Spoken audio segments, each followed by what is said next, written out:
kembali lagi di Nekat Podcast Teman Dekat. Kembali lagi sama aku Nadia Dewia sebagai host, dan di sini ada bintang tamu spesial banget. Kenalin dikit dong. Hai guys, aku Atia Samira. Halo. Hai Atia. Oke, kali ini aku dengar Atia katanya pernah ikut PMM ya? Iya benar. Di mana sih itu PMM-nya? Kemarin aku ikut PMM di Malang, di Universitas Islam Malang. Apa sih rasa setelah lulus PMM tuh gimana sih rasanya? Apa ya, pertama kali rasanya itu kaget nggak sih, kayak nggak expect kalau misalnya itu kayak bakal lolos gitu. Jadi kayak yang pas baru lihat pengumuman itu kayak ini bener nggak sih, ini bener nggak sih ke Malang, kayak gitu. Kayak perasaan takut juga nggak sih awal keterima PMM itu, takut terus senang juga, terus tuh kayak langsung overthinking nggak sih nanti di sana gimana ya, terus tuh kayak berpikiran aduh kuat gak ya, kayak gitu. Jadi pas awal keterima itu seneng iya, takut iya, pokoknya semuanya rasanya itu campur aduk. Terus itu kayak ngerasa juga kayak apa ya, kebanyakan takutnya sih. Terus tuh kayak gak sabar juga gitu. Jadi pas awal keterima PMM itu rasanya campur aduk banget. Terus pas udah dateng nih ke Malangnya, kayak yang ditakutin itu sebetulnya benar terjadi nggak sih, atau kayak cuman ketakutan aja gitu? Nah kebetulan pas sampai ke Malangnya itu ketakutan yang tadi dipikirin tadi tuh kayak buyar, karena ternyata ada temanku yang sama lolosnya di univ itu. Jadi kayak punya teman gitu kan, terus tuh juga kenalan sama yang lain, terus tuh ternyata teman-temannya enjoy, terus tuh kegiatannya juga seru-seru. Jadi apa yang tadinya ditakutin itu ngerasa kayak oh ternyata enjoy ya, enak ya ternyata ikut PMM gitu. Kayak malah bahkan setelah lama di sana itu ada rasa kayak nggak ingin pulang gitu. Boleh tahu nggak sih selama PMM itu Atia ini tinggal di mana sih? Apa univnya itu nyediain asrama kah atau kos? Soalnya kan aku juga PMM nih. Jadi pas aku PMM aku tinggal di asrama. Kalau misalnya di Universitas Islam Malang tuh gimana sih? Kalau di aku itu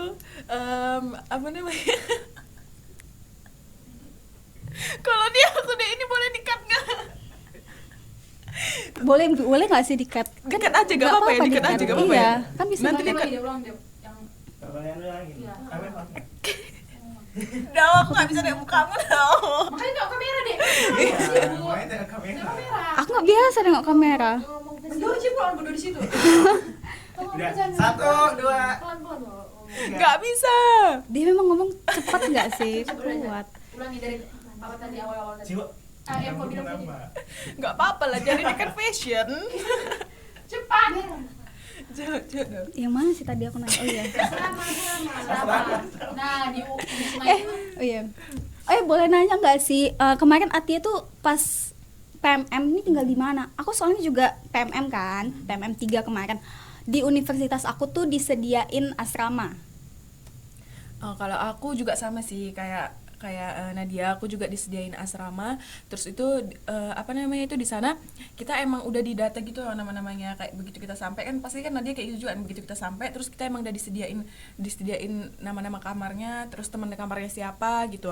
Jadi pas aku PMM di sana kebetulan aku asrama, dan itu wajib asrama, nggak boleh ngekos gitu. Tapi kan kayak contoh anak PMM yang lain tuh ada yang emang dia itu ada menyediakan asrama, tapi nggak semua itu bisa masuk asrama gitu. Tapi kalau misalnya aku emang kebetulan di sana itu emang real harus asrama semua gitu.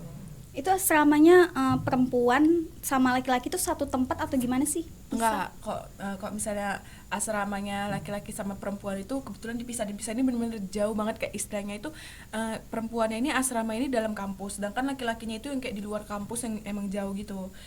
Mungkin itu karena faktor apa juga ya, Universitas Islam gitu. Jadi emang laki-laki sama perempuan itu dijauhkan banget gitu.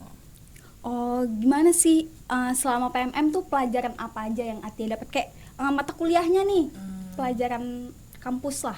Kebetulan kalau misalnya mata kuliah ini berat banget sih, karena aku karena aku linjur prodi, linjur fakultas, pokoknya aku linjur semuanya.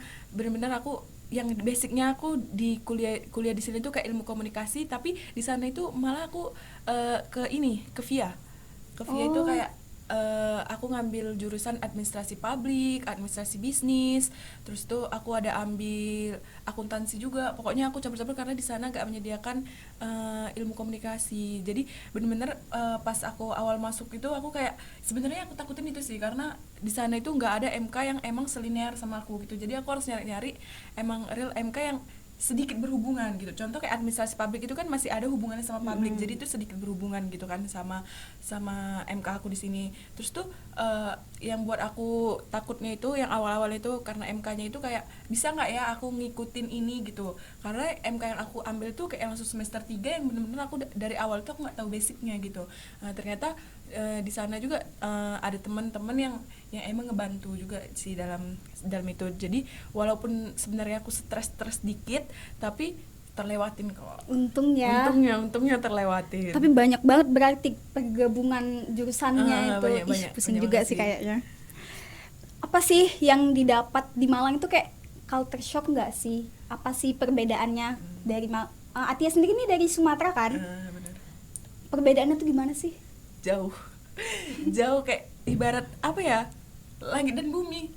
Sumpah ini jauh kali. Karena yang pertama awal aku datang ke sana itu kalau misalnya di sini aku sama sekali nggak pernah nyentuh yang namanya selimut. Jadi aku merasa kok di sana itu aku kayak nggak butuh selimut deh, karena aku orangnya kuat dingin gitu kan. Terus pas aku sampai sana, malamnya aku tidur, asli kan tau gak, kayak definisi orang yang tidur itu badannya itu bergetar semua karena ternyata di sana benar-benar dingin banget. Padahal itu kayak gak ada pakai kipas sedikit pun atau AC atau buka pintu sekalipun itu nggak ada. Tapi kayak real yang betul-betul buat badan gemetar gitu loh. Itu satu yang di Malang itu sebenarnya sedingin itu, sampai aku pakai baju itu berlapis-lapis dan aku pakai jaket berlapis-lapis, dan di situ aku langsung CO selimut. Itu hal yang pertama kali aku CO karena itu kayak bener-bener kayak ini bener-bener kayak dingin banget. Siom. Terus itu yang kedua, culture shock aku juga orang-orang di sana nggak tahu caranya ngerem. Kayak istilahnya gini ya, kita ini di sini kalau misalnya kita bawa kendaraan nih, kita kok misalnya lihat orang mau nyebrang jalan itu kan kita kayak otomatis kan ngerem gitu, atau ada orang di ujung sana yang emang mau jalan tuh kayak ngerem. Tapi di sana real kayak orang yang emang super buru-buru. Jadi mau kayak gimana pun keadaan, bahkan di sana itu memang di ujung jalan itu ada orang juga, kendaraan tetap memaksakan untuk masuk. Makanya di sana sering banget kalau misalnya kayak kecelakaan kecil, contohnya itu kayak kesenggol kendaraan gitu, karena orang-orangnya menurutku kurang sabar ya di sana. Banyak klakson nggak sih, suara-suara klakson di sini kan banyak, apalagi di Medan sana ya. Iya benar. Yang bahkan belum lampu merah aja udah hidup itu klakson. Langsung jalan. Kalau di sana real sama sekali kayak nggak ada yang hidupin klakson. Ya kayak sama sekali jalan aja. Jadi walaupun kayak gimana ya, walaupun udah mau kecelakaan sekalipun, klakson tetap nggak bakal hidup. Kayaknya nggak gitu, pandai cara gunain. Iya, nggak bisa sih. Kayak menurutku tuh freak kali. Kayak menurutku tuh kayak jadi ketakutan gitu loh. Bahkan udah ngidupin kayak bel jalan mau nyebrang itu, tau nggak sih, kayak yang dia ada di jalan-jalan itu, bahkan itu kendaraan juga banyak yang nggak bisa ngerem gitu loh. Jadi menurutku tuh kayak culture shock yang wah serem banget sih. Terus itu juga culture shock aku di makanan sih. Sebenarnya ini nggak culture shock, kayak istilahnya orang itu banyak yang bilang kok misalnya makanan di sana itu kayak manis-manis gitu. Tapi setelah aku rasai kayak masih nyambung kok di lidahku. Jadi kalau misalnya ke makanan aku nggak terlalu ngerasa culture shock itu sih. Mungkin itu aja sih.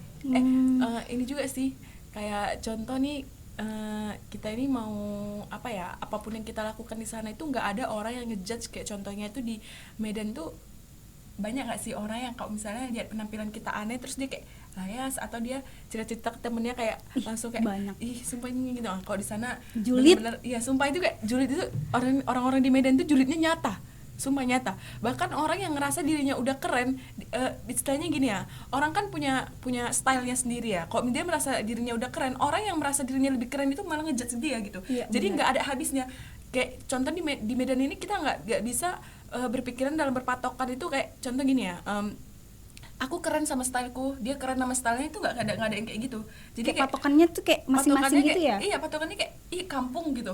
Mau sekeren apapun, kalau misalnya itu nggak masuk ke diri dia bakal bilang itu kampung gitu. Bener Beda kok sih. di sana. Kalau di sana itu dia kayak kalau misalnya kita mau bergaya, mau gimana pun gaya style kita, orang bakal tetap kayak apa sih, oh dia keren ya, atau walaupun menurut orang itu aneh, orang juga bakal diem aja sih, nggak bakal ada yang ngurusin. Kayak contoh di Medan kayak orang layas atau orang langsung kayak ih sumpah dia kayaknya freak banget gitu kayak. Kayak emang orang Medan lantam-lantam. Iya sih, lantam-lantam sih, emang jujur itu harus diakui sih, lantam-lantam sumpah.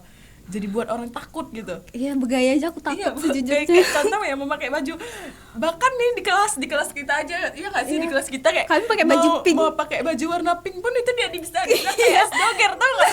Takut. Emang takut nggak sih berekspresikan diri, kayak dibilang ih bajunya pink banget, es doger gitu kayak.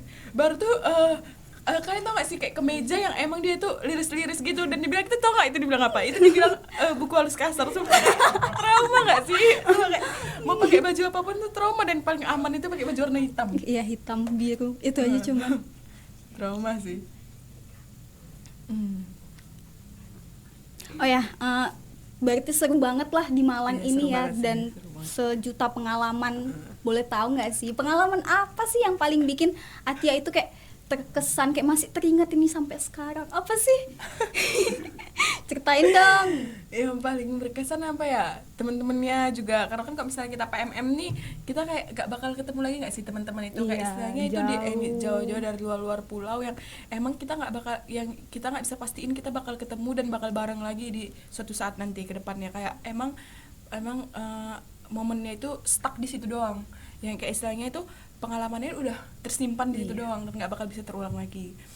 Terus itu mungkin apa ya, jatuh cinta kali ya. Ih, gimana sih itu? Kebetulan aku jatuh cinta, kebetulan aku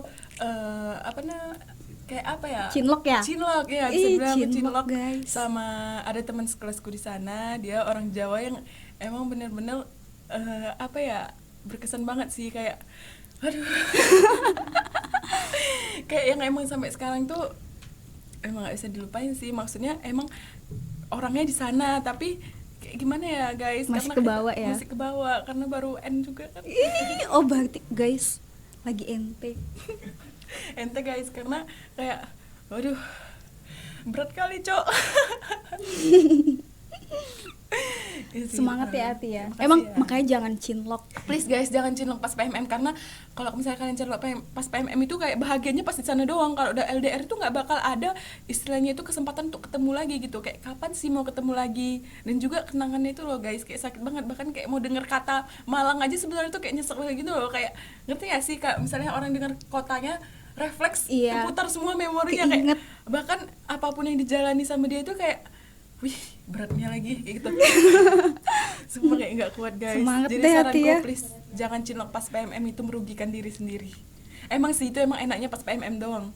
Tapi kalau misalnya kalian bisa ngatur perasaan buat nggak kebawa Kebawa. seterusnya, boleh sih dicoba. Apalagi cuman 4 bulan ya, 4 bulan. 5 bulan sih kalau aku. Oh iya 5 5 bulan. bulan. Aku 4 sih kayaknya. Berarti gamon nih ceritanya. Gamon guys, gamon tipis. Tapi doain ya guys, hidup terus berlanjut. Waduh. Kenangan yang berkesan itu kayak apa sih, kemana aja gitu? Kenangan aku yang paling berkesan itu, aku nggak banyak kemana-mana sih, karena namanya orang yang udah cinlok ya, pasti kan kayak nggak bakal mau keluar dari Malang sih, kayak mau kemana pun itu kayak pasti sama pacar gitu kan. Dari situ juga sebenarnya aku sedikit menyesal sih, karena aku jadi berkurang waktuku sama teman-temanku yang di sana.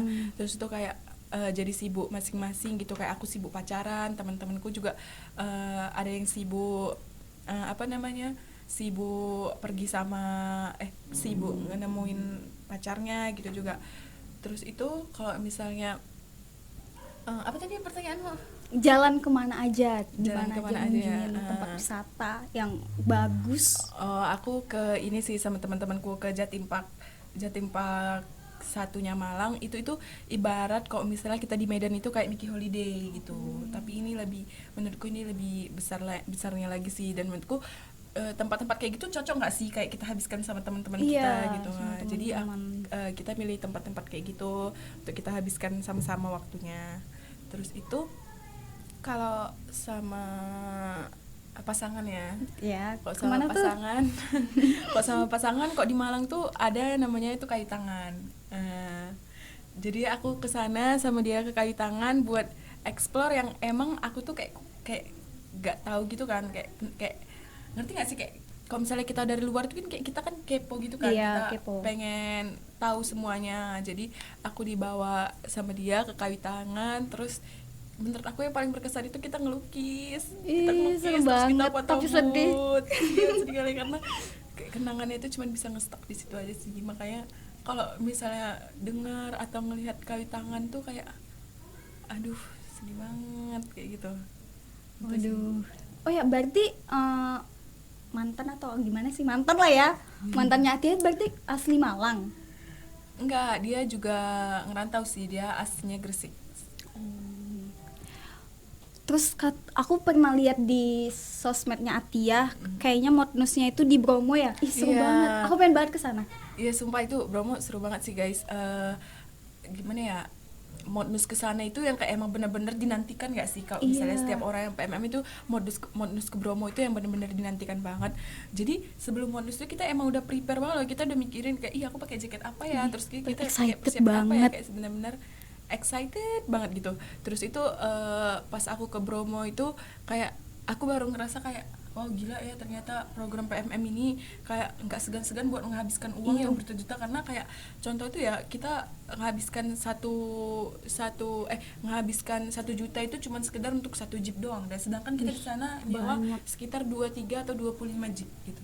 Jadi kayak 1 jeep itu untuk berapa orang? 1 jeep itu isinya sekitar berapa ya, 5 atau 6 orang gitu, 5 atau 6 orang Berarti gitu. banyak yang banyak, disewa iya, ya. banyak banget. Jadi dari situ aku ngerasa kayak wah gila sih orangnya kok misalnya ngelewatin kesempatan PMM ini rugi banget. Iya, rugi banget, guys. Uang yang dikeluarkan untuk program ini tuh yang emang nggak nanggung gitu. Dan guys, kapan lagi kok misalnya kayak kita ngeliat Bromo itu, aku kayak ngeliat Bromo itu, berhubung aku mabuk ya guys, jadi aku kayak kebanyakan tidur gitu loh. Aku kayak mabuk perjalanan, jadi aku kayak kebanyakan tidur. Jadi pas aku lihat Bromo itu, pas aku nyampe doang, terus tuh kayak wah gila ternyata sampai juga ya ke Bromo kayak gitu. Sumpah sih menurutku enak banget sih. Kayak aku Bromo. pengen ke sana, doain ya. Semoga kita bisa amin. semua Semoga kesana. kita semua bisa kesana lagi ya Amin. guys, amin. Kontribusi, aku mau nanya nih yang terakhir, kontribusinya apa? Kan PMM ada kontribusi sosial. Kalau kontribusi kita ke ini sih, kita ke desa Dusun Paras. Terus itu kita ngebantu kontribusi kan per kelompok tuh beda-beda gitu kan. Nah kalau kita ini lebih fokus ke yang emang melestarikan warga. Emang tujuannya semua melestarikan warga sih, cuman kita kayak ngebantu contoh jalanan yang rusak, atau misalnya kita juga ngasih tanaman ke warga gitu. Juga pas kontribusi sosial itu kita juga dikenali sama budaya-budaya yang ada di sana gitu. Contohnya itu ada budaya mereka yang namanya itu ciri khasnya kayaknya memang ciri khasnya di sana sih, itu namanya itu bantengan gitu. Nah bantengan itu kayak apa ya guys, kok dibilang kayak itu tuh biasanya itu mereka itu selalu ngadain bantengan tuh kalau misalnya kayak ada acara syukuran kayak gitu-gitu. Terus tuh alhamdulillahnya kayak bersyukur banget itu kayak kita itu dikasih benar-benar pertunjukan bantengan karena emang kita datang ke sana gitu. Jadi itu emang kayak spesial dikasih gitu. Terus tuh aku juga dikasih kesempatan untuk naik ke bantengan itu. Gimana Lihat sih nggak rasanya? di Aku lihat sosmedku? kayak Nah, seru itu. banget naik banteng. Iya itu seru banget sih. Awalnya kayak takut gitu kan, karena kata orang-orang di dalamnya itu kayak kesurupan gitu. Tahu nggak kayak contoh kuda lumping gitu. Tapi Tahu. ini versi kayak barongsai Cina. Bentuknya tuh kayak barongsai Cina. Terus Gede itu kayak banget. kita itu kayak naik di atas barongsai itu. Bayangin itu kayak Gede. takut nggak sih? Deg-degan nggak jantungan? Terus itu kita juga harus ngikutin gimana gerak tubuhnya. Contoh gerak tubuhnya itu yang harus diikuti pas kita naik itu kayak tangannya kayak gini-gini gitu. Kita emang harus bener-bener kayak gitu. Terus itu kita ngikutin musiknya. Baru itu menurutku pengalaman yang benar-benar nggak bakal bisa kulik lagi sih. Seru Keren banget guys, sumpah. emang. Makasih ya Ikut guys, PMM makasih ya itu. PMM. Makasih pemerintah. Iya makasih pemerintah. Keren. Oke, kayaknya udah segitu aja kali ya pertanyaan aku mengenai PMM ke Atia. Aku Nadia Dewia sebagai host. Aku Atia Sabira Siregar sebagai bintang tamu. Pamit undur diri. Bye.